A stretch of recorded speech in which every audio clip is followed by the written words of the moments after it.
이런 문장들이 되게 좀 뭐라고 해야 될까? 좀 열려있는 문장이라는 생각이 네, 많이 맞아요. 들어요.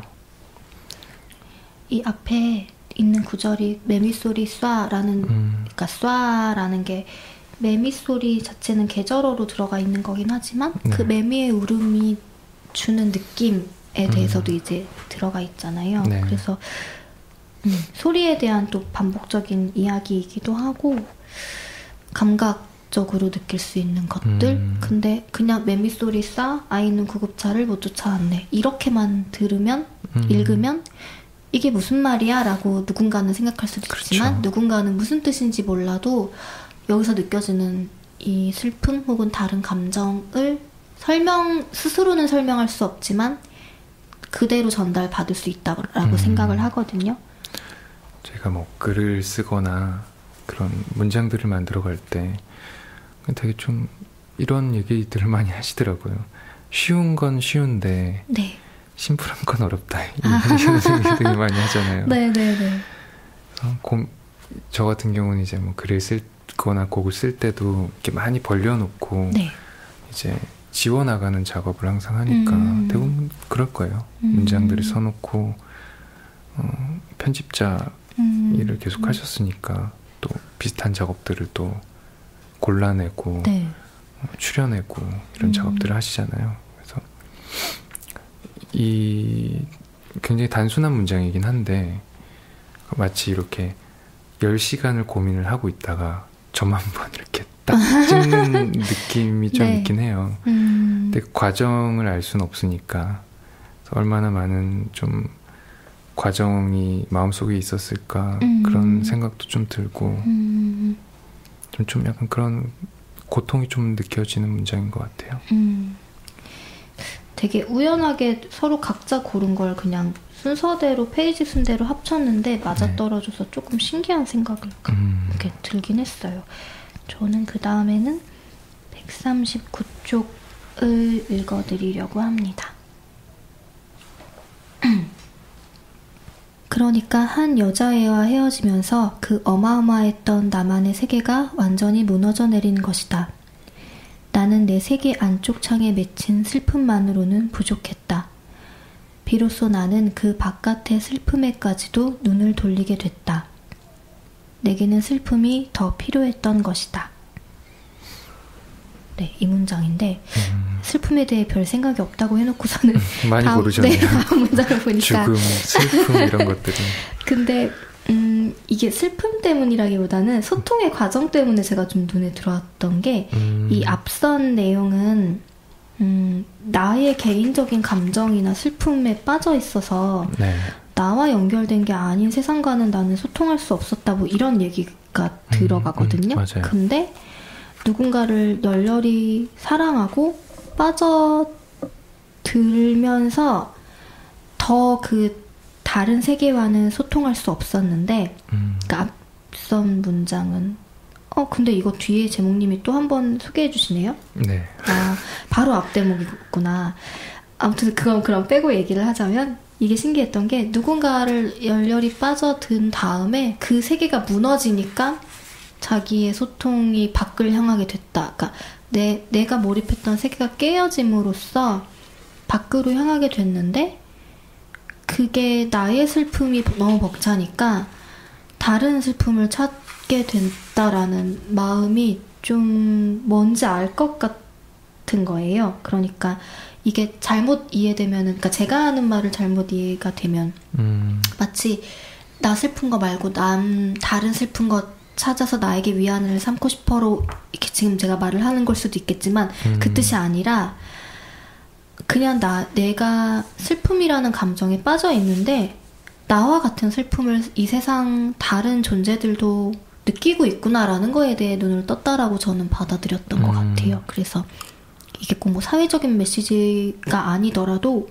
어쨌든 타인의 슬픔에 대해서 관심을 갖게 된 계기가 자기의 큰 사랑이 깨진 순간이라는 것 자체가 굉장히 독특한 경험이고 그거를 되게 잘 표현해 놨다라는 생각이 들어서 저 같으면 오히려 반대로 내 사랑이나 내 세계가 깨지면 더 안으로 움츠러들 것 같거든요. 더 그랬었나요? 그랬던 것 같아요. 더 안으로 파고들었고 타인에 대한 관심을 조금도 주지 않는 것으로 나에게 좀 보호하고 싶은 마음을 더 가졌던 것 같은데 이게 반대여서 저한테 좀 신선하면서도 어떤 건지 알겠는 거예요. 그러니까 이게 적합한 말은 아니지만 건강하다고도 볼 수도 있고 그러니까 극복의 방식이 다른 식으로 건강했구나라는 생각이 들면서 어떤 슬픔을 해소하는 방법들이 여러 가지가 있는데 경희님처럼 이렇게 네. 안으로 파고드는 사람들이 있고 네, 그러니까 뭐 그 안으로 파고드는 게 어떤 거였는지 기억은 안 나는데 예를 들어 엄청 슬픈 발라드만 찾아 듣는 분들 있잖아요. 슬플 약간, 때. 네. 근데 그건 절대 아니고요. 네.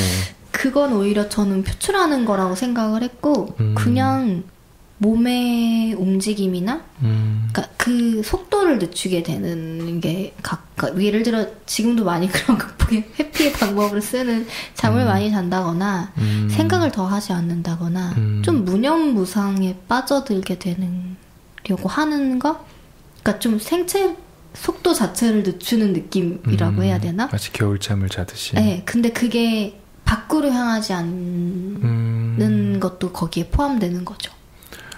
너무 고통스러우면은 모든 자극이 고통으로 느껴지긴 하니까 걷는 것조차 고통으로 느껴지더라고요.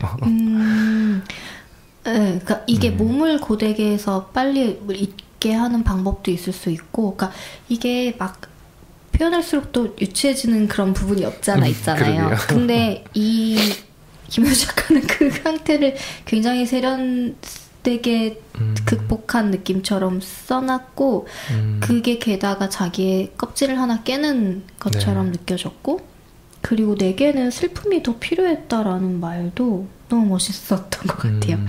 멋있게 느껴져서 슬픔이라는 단어 때문에 고른 건 아닌데 내 세계 안쪽 창에 맺힌 슬픔만으로는 부족했다. 그러니까 내가 이거를 다 그러니까 마치 왜 물컵에 물방울이 똑똑똑 떨어지다가 어느 순간 이렇게 볼록해졌다가 다 떨어져 내릴 때가 있잖아요. 넘쳐서. 네. 그런 느낌이었던 것 같아요. 어쩌면은 제가 얘기한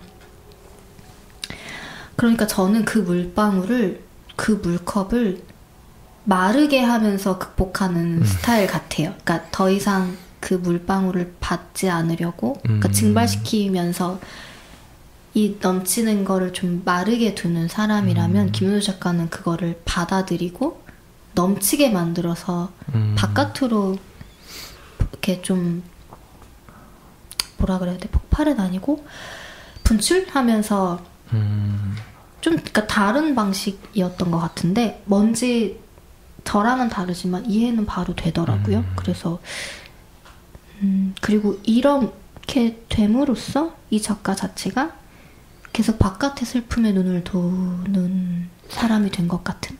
이게 공감이랑 관련이 있을까요? 저는 봤을 때는 그냥 극히 개인적이라는 생각이 들긴 했거든요. 이 대목 자체가? 네. 어쩌면 나와 같은 상태에 있는 대상들을 찾아다닌 걸 수도 있고 저는 약간 이런 비슷한 경우는 아니지만 조금 비유를 해보자면은 이제 슬픔에 젖어 있다라는 표현을 많이 쓰잖아요. 네. 근데 젖는다라는 것이 이렇게 뭐 집에서 이렇게 혼자 방에서 이렇게 있다가 슬픔을 이렇게 느끼고 있어요. 그러다가 만약에 뭐 소나기가 왔어요. 비가 정말 막 쏟아진단 말이에요. 그럼 온몸이 흠뻑 젖어요. 그럼 그 젖음이 느껴지지 않음으로 인해서 너무 많이 젖어버리니까 전 그럼으로 인해서 약간 그걸 이겨낼 수 있는 힘이라는 게 사실 좀 생긴다는 생각이 들거든요.